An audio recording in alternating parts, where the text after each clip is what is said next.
Welcome to another edition of Bar Side Chat. Welcome, Brandon. Cheers, Jay. Cheers, Bob.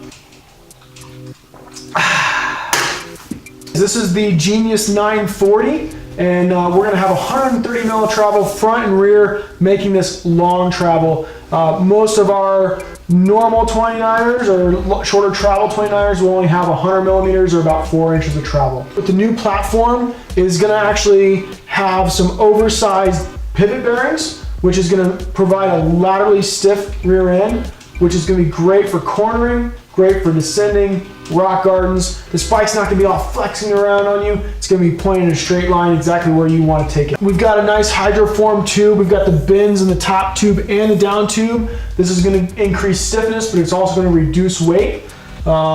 And one thing that is really sweet about the nimble aspect of this bike is the ability to change the actual geometry of this bike.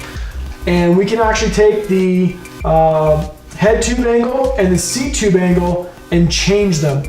Along the lines of that stiffness factor we've been talking about, we have a press fit 92 bottom bracket, really wide bottom bracket, internal big bearings for stiffness and longevity there. This red bracket down here is actually a bolt-on device. It's designed to keep the chain from sucking into the frame or off that small chain ring.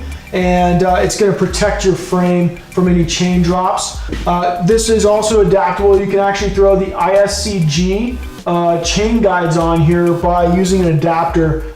Unique to the Scott Genius platform and some of the other models in the Scott line, we can actually go from a 135 RWS skewer, which actually threads into the dropout. We can do a bolt-on 135 with a 10 mil axle, and we can also go to the newer 142 millimeter by 12 millimeter bolt-on axle. And that's just sort of changing these little dropouts. Something that's pretty unique to Scott bicycles is the twin lock system. That little lever there, which Jay's playing with, is actually going to take and have two positions. There's 2 settings there. Yeah, what does that first position do for us, Jay? I think that's going to be a half lockout, bud. That's pretty sweet. Yep, exactly. So what Jay's trying to say here is we actually have 2 chambers in our rear shock and in our front fork. And that's controlling both of them at the same time, correct? Simultaneously, one push of the button, and we're actually locking off a chamber, making the suspension a little bit stiffer, and then that second position on that twin lock is going to completely lock out the front fork and the rear shock, making our bike completely rigid. Great for pedaling efficiency. Maybe you've got a long ride on the pathway or a road or a dirt road to get to the trailhead, and this is just going to take and make this bike that much more efficient. We've got a full Shimano kit on here. We are running oversized rotors front and rear for better braking power. That bigger rotor is also going to cool down faster on those longer descents when we're out there doing some bigger rides.